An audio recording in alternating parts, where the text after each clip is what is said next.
Question number 8 है इसका। अगर आप सवाल जो है किताब से पढ़ें, मैं किताब देख लूं। सवाल है find the shortest distance between the straight line joining the points A and B and the straight line joining the points C and D. Also find equation of the shortest distance and coordinates of the foot of the common perpendicular. तो common perpendicular के foot के coordinates भी मालूम करने हैं और इसके साथ जो है ये इसकी लेंथ भी शॉर्टेस्ट डिस्टेंस भी मालूम करना है। अगर आप देखें तो क्वेश्चन नंबर 3 और क्वेश्चन नंबर 4 भी तकरीबन यही है। दो उसमें भी दो लाइंस दी गई हैं, इसमें भी दो लाइंस का जिक्र है। अब सिर्फ फॉर्म का फर्क है। उसमें जो लाइंस की इक्वेशन है वो सिमेट्रिक फॉर्म में दी गई हैं, जबकि इसमें लाइंस की इक्वेशन लाइन के ऊपर दो दो पॉइंट्स दिए गए हैं। तो अगर लाइन के ऊपर दो पॉइंट्स दिए गए हों तो हम बड़ी आसानी से उसकी सिमेट्रिक फॉर्म हासिल कर सकते हैं, जैसा कि इस सवाल में हल की गई है। तो ये एक निस्बतन आसान मेथड है जो इस सवाल में जो है डिस्कस किया गया है कि आप चाहें तो क्वेश्चन नंबर 3 और क्वेश्चन नंबर 4 उसको भी इस तरीके से सॉल्व कर सकते हैं। तो अभी जो इधर फिगर आपको नजर आ रही, इसमें जो है ये ऊपर से मिसिंग है पॉइंट्स जो है। पॉइंट ए गिवन है, इसके कोऑर्डिनेट्स हैं 3 2 -4 और बी के कोऑर्डिनेट्स हैं 1 6 एंड -6। तो equation of the line through the points A and B, x minus x1 over x2 minus x1 equals to y minus y1 over y2 minus y1 equals to z minus z1 over z2 minus z1 है। तो ये x1 y1 z1 है और ये x2 y2 sorry ये x2 y2 और z2 है जो पॉइंट दिया गया है ए बी के जो है, और इसको सिंप्लीफाई किया इक्वल टू टी लिख दिया तो ये equation of the line in symmetric form आ गई। और जो दूसरी लाइन है उस पे जो दो पॉइंट्स दिए गए हैं वो है -1 1 एंड -2 और दूसरे के हैं इसके कोऑर्डिनेट्स -3 1 एंड -6 जो है। तो इससे इक्वेशन जो है इसी तरह से जो है 2 पॉइंट फॉर्म से हासिल की गई है। तो इसको सिंप्लीफाई किया तो ये सिमेट्रिक फॉर्म में आ गई इक्वेशन जो है, और इसको एस के इक्वल कर दिया। और जब इसको टी के इक्वल किया और इससे सिंप्लीफाई करके एक्स की वैल्यू निकाल ली और इससे सिंप्लीफाई करके एस की वैल्यू एक्स वाई और जेड की वैल्यू निकाल ली। तो जब ये पैरामीट्रिक फॉर्म में आ जाते हैं तो पैरामीट्रिक फॉर्म में जो है तो पैरामीट्रिक फॉर्म में जो है जो लाइन की इक्वेशन होती है वो लाइन के एनी पॉइंट को रिप्रेजेंट करती है। तो इससे जब एक्स वाई जेड की वैल्यू आ गई is any point on the line 1, तो ये लाइन 1 पे कोई एक पॉइंट आ गया। फिर इसके बाद जो है एस के इक्वल लिखा और इससे जो है दूसरी लाइन के ऊपर ये एक पॉइंट आ गया। और अब इन दोनों पॉइंट से जो है पी पॉइंट जो है एक लाइन पे लाई कर रहा है और क्यू पॉइंट जो है दूसरी लाइन पे लाई कर रहा है। जिस तरह से ये फिगर में है, ये यहाँ पर अगर होती तो ये पॉइंट क्यू है और यहाँ पर ऊपर जो है ए बी पर ये पॉइंट पी के इक्वल है, उसको पी कंसिडर किया गया है। अब इस जो है जो लाइन सेगमेंट बन रहा है, ये लाइन बन रही है पी क्यू जो है, इसकी डायरेक्शन रेशियोज मालूम करने के लिए ये फार्मूला यूज किया है x2 माइनस x1। ये फार्मूले के तहत है direction ratios x2 minus x1, यानी कि ये x2 है, इसमें से ये माइनस x1 को माइनस कर दिया, -1 minus s -3 plus T -3 plus T. इसी तरह से 1 प्लस 0s -2 टी।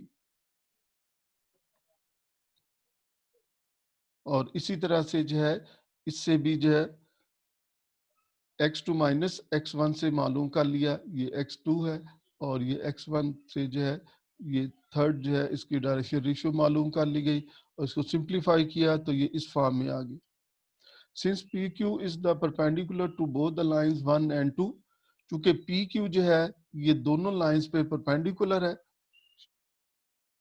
तो इसलिए जो है इसके डायरेक्शन रेशियोज के प्रोडक्ट का सम 0 के इक्वल होगा। तो PQ के ये डायरेक्शन रेशियोज ये आते हैं और पहली लाइन के डायरेक्शन रेशियोज हैं -1, सॉरी ये -1, 2 एंड -1, और दूसरी लाइन के डायरेक्शन रेशियोज हैं -1, 0 एंड -2 है।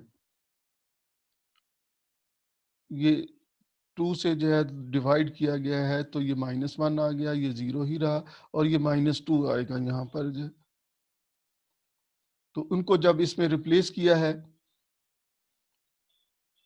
एक में तो ये बन गई इक्वेशन, दूसरी में जो इसको रिप्लेस किया तो ये इक्वेशन बन गई, और इन दोनों को सॉल्व करने से t की वैल्यू 0 के इक्वल आई और s की वैल्यू भी 0 के इक्वल आ गई। और अब ये t और s की वैल्यूज जो है ये दोनों रिप्लेस कर दी गई, ये रिप्लेस करी जाएंगी इसमें। तो जब t की वैल्यू 0 पुट करेंगे तो ये पॉइंट p बन जाएगा 3, 2, -4, और q बन जाएगा -1, 1 एंड -2। चूंकि t की वैल्यू भी 0 है और s की वैल्यू भी 0 है, जब ये t और 0 s 0 इसमें सब्स्टिट्यूट करेंगे तो इससे जो है p और q के कोऑर्डिनेट्स मालूम हो जाएंगे।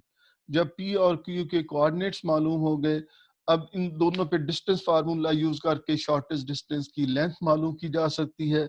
और जब आप इस पे डिस्टेंस फार्मूला यूज करेंगे, under root x2 minus x1 whole square plus y2 minus y1 whole square plus z2 minus z1 whole square, और इसको कैलकुलेट करेंगे तो ये अंडर रूट 21 के इक्वल आएगा। ये पेज जो है मिसिंग है यहाँ पर, जो इससे आगे है जिसमें ये कैलकुलेशन की हुई है। ये आप खुद भी हल कर सकते हैं, इसमें कैलकुलेशन कर सकते हैं।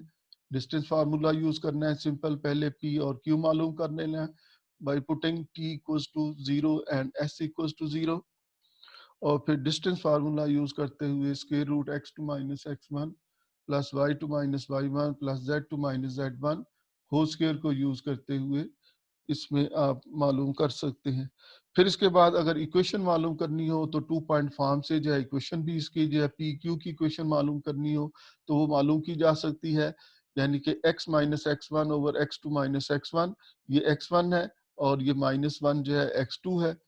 तो ये यानी कि x माइनस 3 ओवर -1 -3 जो है इक्वल्स टू, इसी तरह से बाकी जो है मालूम की जा सकती है। जिस तरह से 2 पॉइंट से ये पहले इक्वेशंस लिखी हैं, इसी तरह से पी क्यू पॉइंट के लिहाज से भी ये सिमेट्रिक फॉर्म में इक्वेशन लिखी जा सकती है, और यही इसमें जो है मुकम्मल सवाल हो जाता है। अब इसके बाद जो है इसका क्वेश्चन नंबर 7 भी जो है हम देख लेते हैं कि क्वेश्चन नंबर 7 जो है कैसे हल किया जा सकता है। पहले क्वेश्चन नंबर 7 पढ़ लेते हैं। क्वेश्चन नंबर 7 है, show that the shortest distance between any two opposite edges of a tetrahedron formed by the planes is 2a over square root 6, and that the three straight lines of the shortest distance intersect at the point, और ये 3 जो है एक point पे intersect करती हैं shortest point पे। तो ये है टेट्राहेड्रन। टेट्राहेड्रन जो है जिसमें 4 जो है साइड्स होती हैं, 4 प्लेन साइड्स हो, उसको टेट्राहेड्रन कहा जाता है। ये इसमें 4 कौन सी साइड्स हैं, ए बी सी, और इसमें सपोज किया गया 4 जो है प्लेन्स की साइड्स दी गई हैं, ये 1 2 3 4, और सपोज किया गया है let these planes represent A B C, A C D, A D B and B C D. ये A B D, A D C, और ये बी सी डी, और ये है ए बी सी जो है ये चौथी है। अब इसमें जो है जो बात नोट करने वाली वो ये है, ये जैसे 2 लाइंस, ये 2 प्लेन्स हैं, इन दोनों में कॉमन क्या चीज आ रही है, ए और सी कॉमन है। तो इसका मतलब इन दोनों प्लेन्स के इंटरसेक्शन से ए सी लाइन हासिल होगी। और अगर इसको और इसको देखा जाए तो इन दोनों में ए बी कॉमन है, तो इसका मतलब इन दोनों प्लेन्स के इंटरसेक्शन से लाइन ए बी हासिल होगी। और इसमें क्या चीज कॉमन है, इसमें जो है बी और सी कॉमन है, तो इन दोनों प्लेन्स का इंटरसेक्शन जो है बी सी लाइन होगी। और इसी तरह से इसको और इसको देखा जाए तो इन दोनों में सी डी कॉमन है, तो इसलिए इन दोनों प्लेन्स का इंटरसेक्शन सी डी लाइन होगी।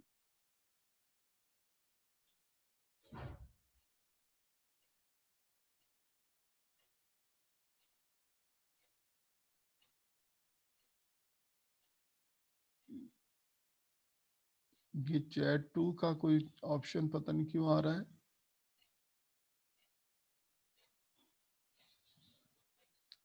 क्या कोई बात करना चाहता है तो बात कर लें।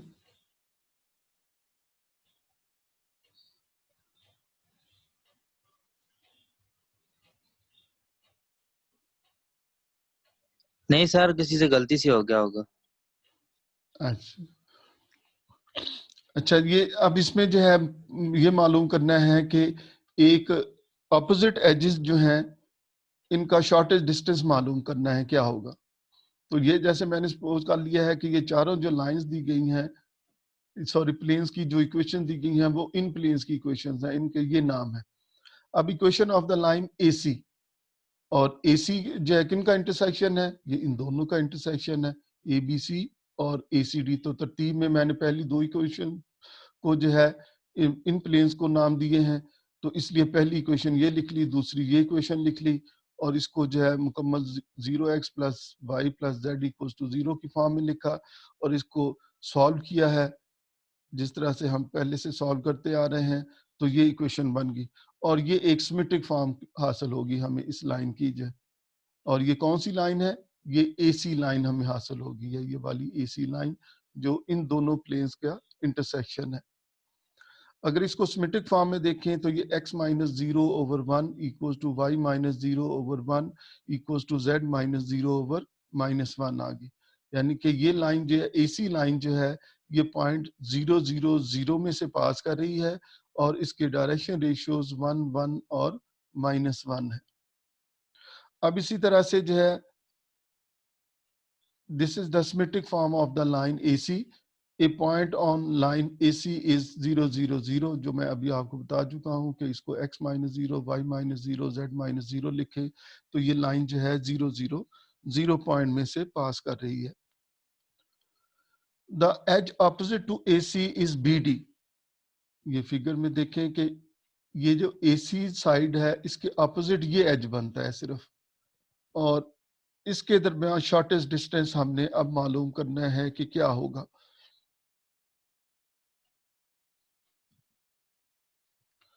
अब उसका जो है तरीका एक तो ये है कि हम देखते हैं कि BD जो है ये किन का इंटरसेक्शन है, ये BD इसमें है और इसमें भी BD है, तो इन दोनों जो बाकी दो प्लेन्स हैं ये दोनों का इंटरसेक्शन जो है ये BD आ रहा है। तो उसके लिए ये दोनों आखिरी दो इक्वेशंस दी गई हैं। अब इन दो इक्वेशंस को सॉल्व करना है। अब दो इक्वेशंस को आप चाहें तो इसी तरीके से सॉल्व कर सकते हैं जैसे कि ये सॉल्व किया हुआ है, या दूसरा और उसको सॉल्व करने का ये तरीका होगा कि आप a को इस तरफ ले जाएंगे, z माइनस a लिख देंगे। जब z माइनस a लिखेंगे तो इधर ऊपर तो x आएगा, इधर ऊपर y ही आएगा, लेकिन इधर ऊपर z माइनस a आ जाएगा, और बाकी फिर यही सारे का सारा प्रोसीजर अडॉप्ट किया जाएगा इसमें। तो इससे जो है ये चीज फिर लिखी जा सकती है आसानी के साथ जो। और दूसरा तरीका जो है वो इसमें लिखा हुआ है वो ये है कि हम सपोज कर लें the edge opposite to AC is BD which is the intersection of the planes ABD and BCD। Its equations are, इसकी ये इक्वेशंस हैं, ये दो दी गई। Since ABC are direction ratios of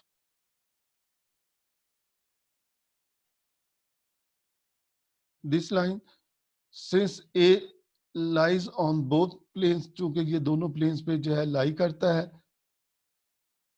तो इसलिए जो है ये दोनों पे परपेंडिकुलर होगा, और परपेंडिकुलर है तो उसके डायरेक्शन रेशियोज का प्रोडक्ट का सम 0 के इक्वल आएगा।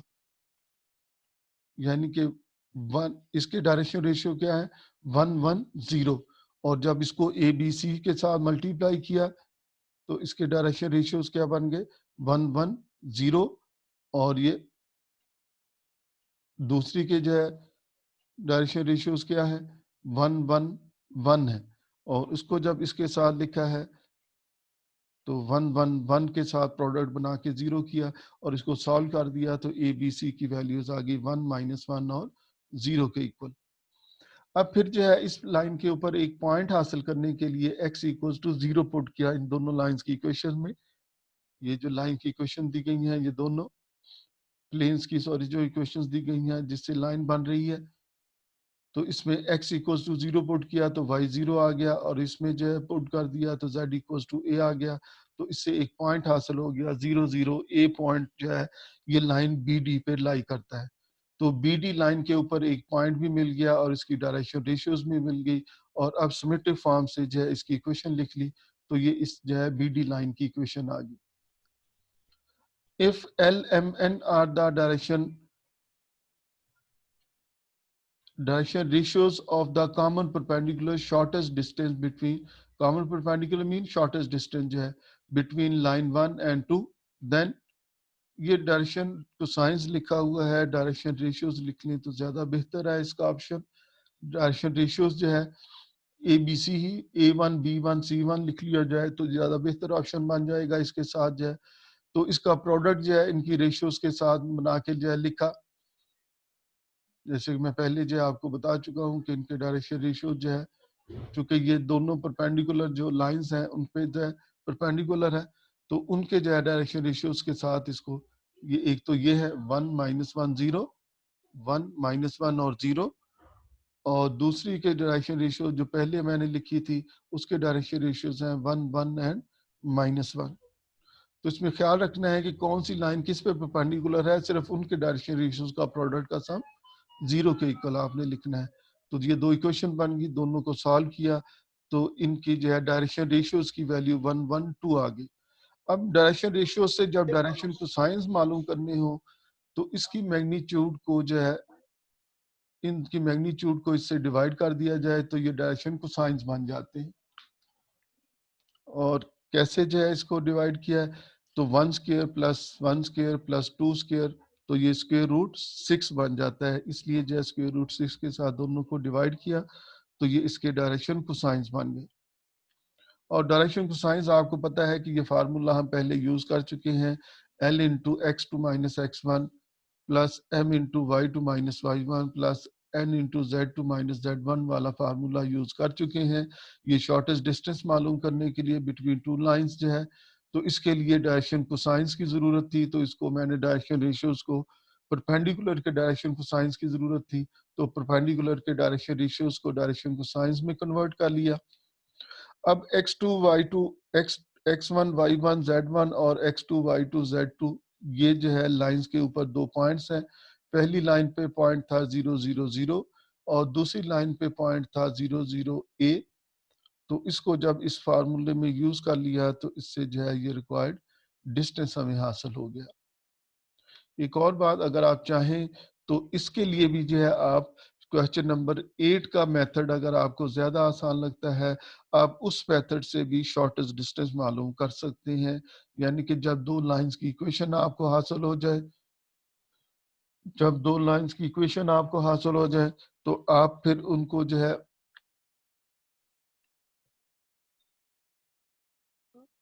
पॉइंट्स की फॉर्म में कन्वर्ट कर सकते हैं, और उनसे पहले दो पॉइंट्स मालूम कर लें जैसे क्वेश्चन नंबर 8 में मालूम किए थे, फिर उसकी इक्वेशन भी लिखी जा सकती है, और उसके बाद उसके दरमियान जो है फिर डिस्टेंस भी मालूम किया जा सकता है या लेंथ भी उसकी मालूम की जा सकती है।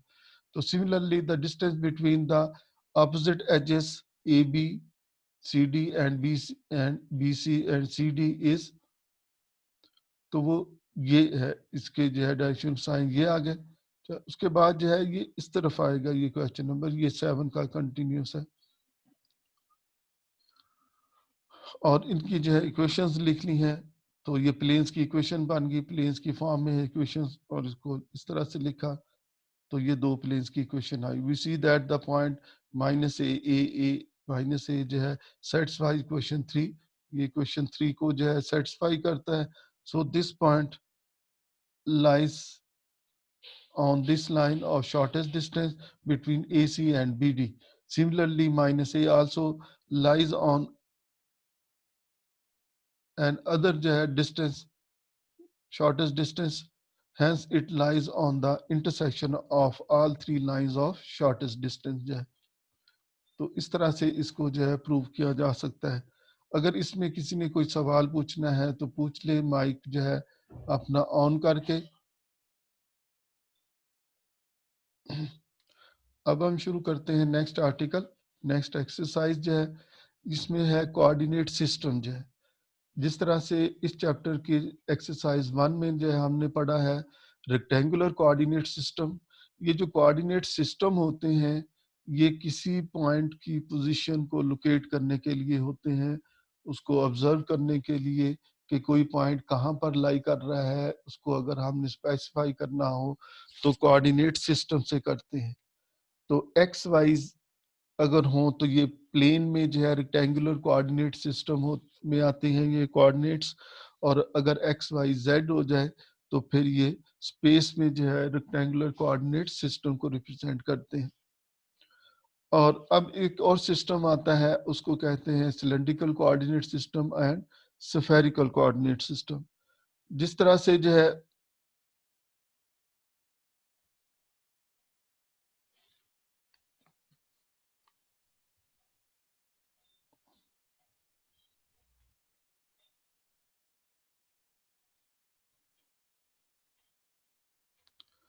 जिस तरह से जो है रेक्टेंगुलर कोऑर्डिनेट सिस्टम में एक्स वाई जेड होता है, इस तरह से सिलेंड्रिकल कोऑर्डिनेट्स में जो है किसी पॉइंट के कोऑर्डिनेट्स आर, थीटा और जेड होते हैं, जबकि स्फेरिकल कोऑर्डिनेट्स रो, थीटा और फाई होते हैं।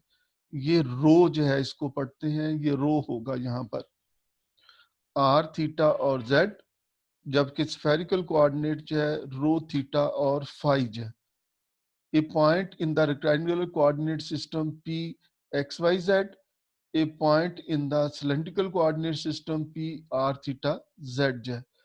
तो इसमें x जो है इक्वल्स टू आर थीटा, यानी कि इन दोनों के दरमियान relationship between the rectangular coordinate system and the cylindrical coordinate system वो ये होता है x equals to r cos theta, y equals to r sine theta, z equals to z के इक्वल, और r इसमें हमेशा ग्रेटर i इक्वल देन 0 होता है। और अगर इन दोनों का स्क्वायर करके ऐड किया जाए और अंडर रूट लिया जाए तो इससे r की वैल्यू आ जाएगी, और अगर इन दोनों को डिवाइड करके थीटा की वैल्यू मालूम की जाए तो theta equals to tangent inverse y over x के इक्वल आएगा, और z इक्वल्स टू z ही रहेगा। तो इन इक्वेशंस को हम यूज करेंगे एक सिस्टम से दूसरे सिस्टम में जो है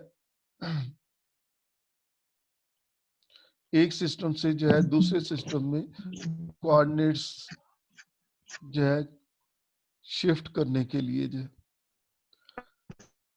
अब इसके बाद जो है स्फेरिकल कोऑर्डिनेट्स या जियोग्राफिकल कोऑर्डिनेट्स भी इसको कहते हैं।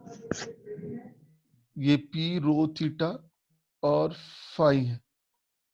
x equals to rho sine phi cos theta, y equals to rho sine phi sine theta, z equals to rho cos phi. इसको जरा अच्छी तरह से आपको याद करने की जरूरत पड़ेगी। इसमें देखें रो सब में ही कॉमन है, साइन फाई पहले दो में कॉमन है, तीसरे में कॉस फाई हो जाता है, जबकि इन दोनों में जो है एक कॉस थीटा है और एक साइन थीटा है, कॉस थीटा और एक में साइन थीटा आता है। तो आपने ये याद रखना है कि किस में जो है साइन थीटा है, किस में साइन फाई है, किस में कॉस फाई है और किस में कॉस थीटा है। दोनों में पहले रो तीनों में आता है, पहले दो में साइन फाई आता है, और फर्क जो है सिर्फ साइन थीटा और कॉस थीटा का होता है। पहले कॉस थीटा आता है एक्स में और वाई में साइन थीटा, जबकि जेड में सिर्फ थीटा नहीं आता, सिर्फ फाई आता है, तो रो कॉस फाई बन जाता है।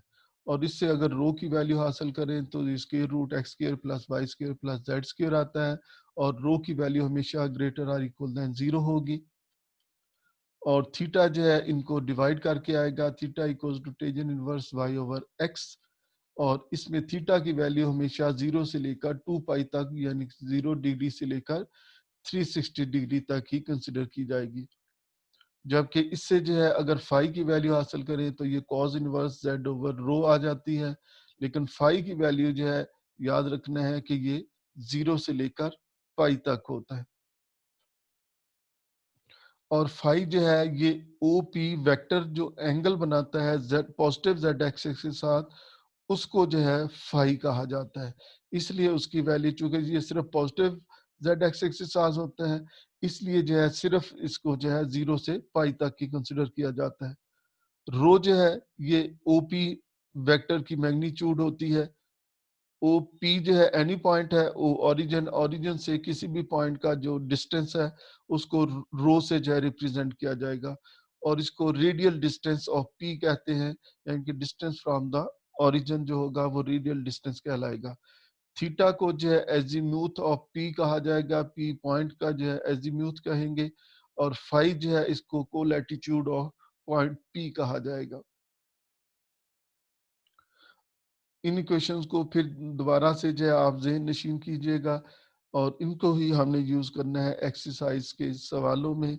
हम इन इक्वेशंस को किस मकसद के लिए यूज करेंगे? हम इन इक्वेशंस को यूज करेंगे रेक्टेंगुलर कोऑर्डिनेट सिस्टम, एक सिस्टम से दूसरे सिस्टम में शिफ्ट करने के लिए। जैसे कि पहला सवाल है, find the cylindrical coordinates, find the cylindrical coordinates when rectangular coordinates are given।